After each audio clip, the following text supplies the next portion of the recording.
नमस्कार, भाग्यशेष वार्ता डिजिटल मीडियामध्ये आपलं सहर्ष स्वागत करत आहे। आज रोजी पाहू शकता आम्ही अर्धापूर शहरामधील ग्रामीण रुग्णालयाकडे जाणाऱ्या मुख्य रस्त्यावर आहोत। या रस्त्यावरती ग्रामीण रुग्णालयच नाही तर जिल्हा परिषद हायस्कूल, वसतिगृह आहे आणि बांधकाम विभागाचं मुख्य कार्यालय सुद्धा आहे।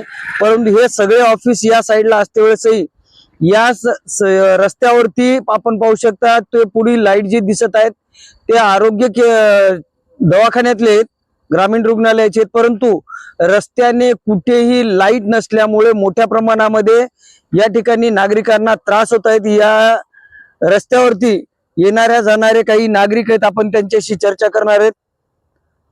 या रस्त्यावरती लाईट नाही, आपण काय सांगाल बरं?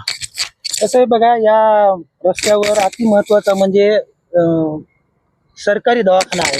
ज्या दवाखान्यामध्ये रुग्णांना केव्हाही रात्री बेरात्री यावे लागते, त्यामुळं हा अत्यंत महत्वाचा आहे। दवाखाना म्हणजे सांगून येत नसते वेळ, त्यासाठी या रस्त्यावरचं 24 तास म्हणजे रात्री बेरात्री कधी गरज पडते माणसाला, आणि इकडे तर लाईट आवश्यक आहे। एखादा अनुभव असा आलेला आहे की आपण शेताकडे जात असते वेळेस एखाद्या रुग्णाला पायी जाते वेळेस किंवा वाहन नसल्यामुळे, लाईट नसल्यामुळे त्रास झालेला आहे? हो ना, माझ्या समोरच एक रुग्ण इथं या समोर पडला होता रात्रीला।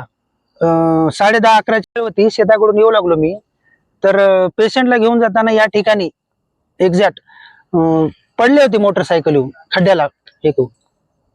या ठिकाणी पाहू शकता, खरंच या रस्त्यामुळे एक तर खराब झालेला रस्ता आणि त्यामध्येच लाईट नसल्यामुळं पेशंट आणि पेशंटच्या नातेवाईकांचे खूप मोठ्या प्रमाणामध्ये हाल होत आहेत। आपण आपल्या सर्वांना विनंती की आपण कमेंट करून सांगावं की ह्यासाठी प्रशासन किती दिवस डोळे झाक करेल। गुन्हेगारीचं प्रमाण मोठ्या प्रमाणात वाढलेलं आहे, त्यामुळं MLC दाखल करण्यासाठी बाहेरगावच्या महिला असतील, तरुण असतील, नागरिक असतील, यांना उपचार घेण्यासाठी या रस्त्याला जाते वेळेस खूप मोठ्या प्रमाणामध्ये परेशान्या होत आहेत। अशा लोकांसाठी तरी लाईट बसवण्यात यावे अशी नागरिकांची इच्छा आहे, म्हणणं आहे।